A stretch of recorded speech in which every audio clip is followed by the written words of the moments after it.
Xenoblade Chronicles 2 is one of the finest games on the Nintendo Switch, and its standalone 25-hour-long expansion, Torna the Golden Country, may just be the best part of it. The gameplay of Xenoblade 2 has seen some revisions with this add-on. Most notably, you're now able to take direct control of blade-type characters, both inside and outside of combat. They're now able to wreak havoc with arts just like their driver character counterparts. Every driver is bonded with 2 blades, and switching between all 3 party members of a team is essential to securing victory. Not only does a switching companion have all their arts at the ready, but benching a driver for a blade or vice versa will also significantly restore their shared health bar. Drivers now also have an element assigned to their weapons, which means that they can join in on the fun during the now even more cinematic chain attacks.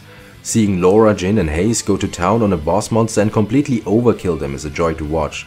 The movement speed during fights is still painfully slow, but there is so much to do and to keep track of in an encounter that you rarely even want to bother moving. Combat, in my opinion, has never been more fun in a Xenoblade game. Those who've played the base game will already be familiar with the mentioned characters. They'll also know Mythra, Adam, Bridget and Aegeon. A new party member, Emperor Hugo, bears a striking resemblance to his descendant Nile, who plays a big role in the events of the main game 500 years later. Hugo is an especially helpful character since he's able to craft items that can unlock some minor features in the game, such as the ability to salvage ancient machinery for some spare mechanical parts. Adam is similar in that he can create permanent upgrades to the party. Higher movement speed and increased item pouch sizes are just some examples. These pouches are used in much the same way as they are in the original Xenoblade 2. Place a special talisman, perfume or dessert in it and you will receive in-combat bonus effects like higher defense or critical strike chance for a certain amount of time. But in the Golden Country, you no longer have to worry about checking half a dozen merchants for different types of pouch items every time you enter a new town. Instead, you're able to create them yourself at campfires. Through completing side quests, you unlock new recipes, which helps 5-star chef Jin create all kinds of delicacies. Just don't tell Mythra about any of your recipes, trust me. There are some other gameplay alterations as well. Stringing special arts together to mighty blade combos is slightly easier, for example, and tidal phases no longer exist. But many things have stayed the same. One such example is the affinity chart system for blade characters. Like in the main Xenoblade 2, these affinity charts unlock new abilities by meeting certain conditions, many of them requiring you to take out very specific monsters.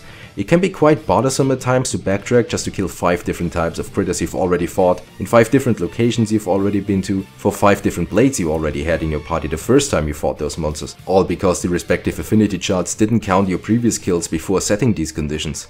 It's a distraction for sure, at least if you care about developing your characters, but luckily this time around your party members are fixed. You no longer add new blades from random core crystals to your party. And as such, you only have to worry about 6 affinity charts for your blades. While some may miss the gotta catch 'em all element of the previous game, the change has a positive effect on the game structure, especially mid to late game pacing. Overall, Torna the Golden Country manages to refine the gameplay of the original by making it less irritating in some places and more engaging in others.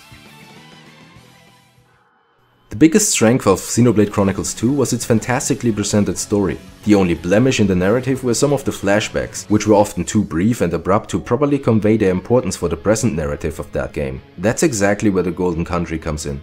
The expansion is set roughly 500 years before the previous tale and explores that very story that you only get faint glimpses of in the 2017 release. It focuses around an almost godlike entity named Malos, whose single goal seems to be the extinction of humanity. Setting out to chase and challenge him are a band of elite warriors, spearheaded by none other than Prince Adam. The wise but humble leader is in control of Mythra, the only being whose hidden potential is strong enough to rival Malos's destructive capabilities. It's a comparatively simple story with little in the way of twists and turns, and you're already familiar with its ending if you've played through the original Xenoblade 2. But that's not to say that the events of the Golden Country are boring, far from it. What makes the narrative so engaging is the way the different characters come together for a common cause and how they affect each other's views on the world. What makes life truly worth living, and how does that change over the course of centuries and indeed millennia? Some party members develop more than others, and some require both stories to be fully fleshed out, but the Golden Country does an excellent job at completing the full picture. In a sense, this new story is a documentary of events that shape the characters you come to love over the course of both games, as well as a tasteful farewell to a saga that's ripe with humor, mystery, adventure, and a fair share of drama.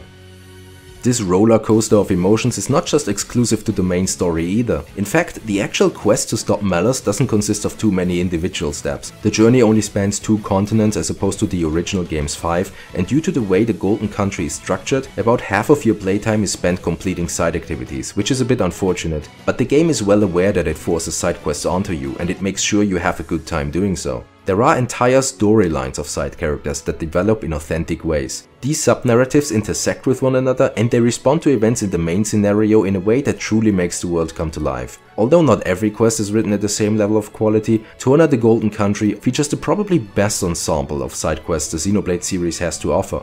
As already mentioned, this expansion does indeed complete a full picture of the Xenoblade 2 saga, but it does require knowledge of the base game to be fully enjoyed. The story and world are established at such a brisk pace here that you're not unlikely to get confused with some of the details if this is your first venture into Alrest. Many scenes are more emotionally impactful and some characters more endearing while being aware of the entire context. If you're not a fan of Xenoblade Chronicles 2, this expansion likely won't change your mind to any great degree, and if you're a fan of the original game, you've already beaten the expansion. But to those who have yet to dive into Alrest, don't miss this opportunity. The 2017 RPG was already well worth the investment, but its expansion improves the gameplay and enriches the entire experience with its well-needed and beautifully written prequel story. With Torna the Golden Country, Xenoblade Chronicles 2 is no longer just one of the best games on the Switch, but indeed of the entire current console generation.